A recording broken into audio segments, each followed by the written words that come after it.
Hi, I'm Tim. Welcome to American Transplant.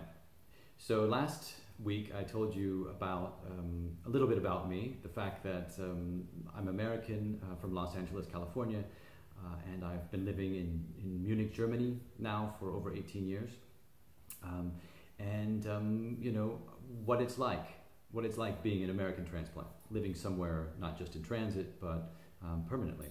And today I thought it would be interesting to share with you, after 18 years, the cultural differences that still matter.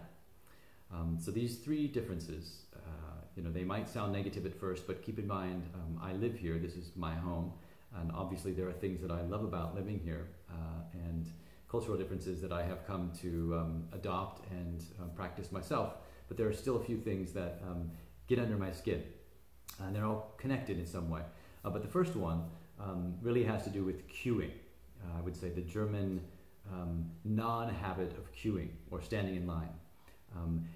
It's just not done here in the way that it's done where I come from, certainly not in the UK where they're great at queuing, as they say.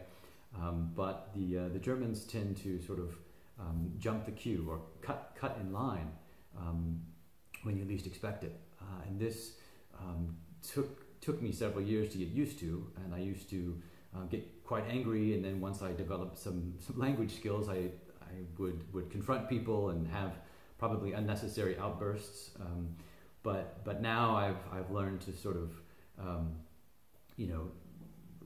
keep my peripheral vision going so that it doesn't happen, and if it does, I'm quick to sort of step in at the beginning rather than waiting until the end like I used to.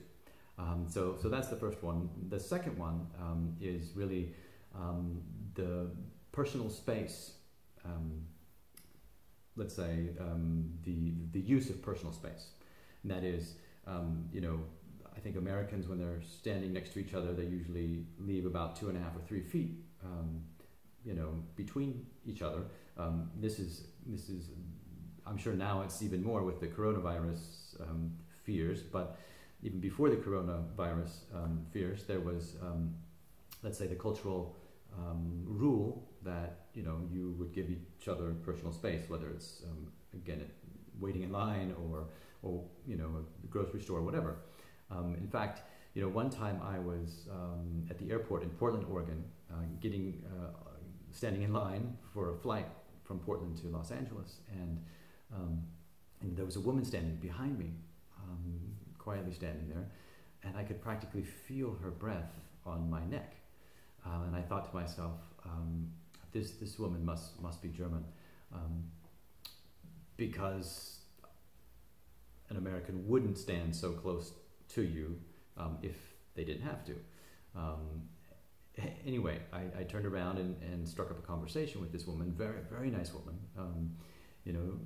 She had meant no ill intent, but we chatted a bit in her language, in German, and she was going to LA, I don't remember why. But it was funny, I laughed at it later because my learning from that was, yes, she was doing something that was irritating me, but she was a lovely woman, and she didn't mean harm. And that's how it is with most of these cultural differences.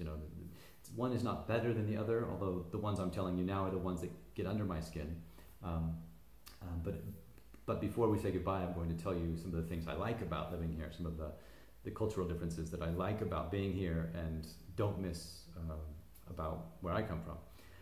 So the third one has to do with the me first culture, let's say approach to driving or walking or things in public. And that is, where I come from, it's often you first. Please, you first. Whether it's the driving and come to a 4-way stop, and even if you do come to the stop before the other car, you might say, "Oh, but you go ahead, please, you first."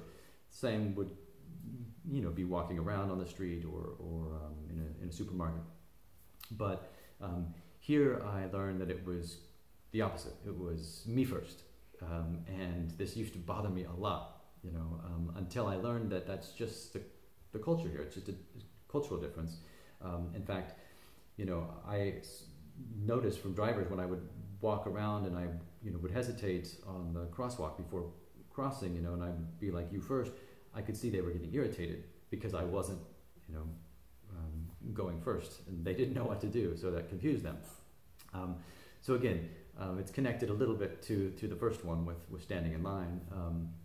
But again, a couple things I really love about living here. One is it's very, people are very reliable. If somebody says, oh yes, whether it's this, the cell phone provider or some other service, people usually say, if they say they'll call you, they do. It's very reliable. It's also very efficient. If somebody fixes something for you, it's going to stay fixed. They do a thorough job, and things tend to work well here, which is nice. It doesn't always happen where I come from. Certainly not that I've seen when I've been back to visit the last, many years. Things don't always. If somebody says they're going to call, yeah, they may or may not call. Whereas here, if somebody says they're going to call, they call. And the last thing is it's safe. Now I live in Munich, Germany, which is probably different from the rest of Germany in terms of safety, this issue, but it does feel very safe here, and that's nice. You can't put a price tag on that, so when I walk around, my wife and I, either together or when she's alone or when I'm alone, it's safe to walk around at night. You do hear stories about things happening, but I've never seen anything bad happen, and it feels very safe when I'm out there. And that's really nice, especially when you compare that to certain areas of my hometown, which you wouldn't want to walk around at night alone or with somebody. I hope you enjoyed this episode, and would love to hear, if you live someplace else, would love to hear what differences matter to you. Thanks.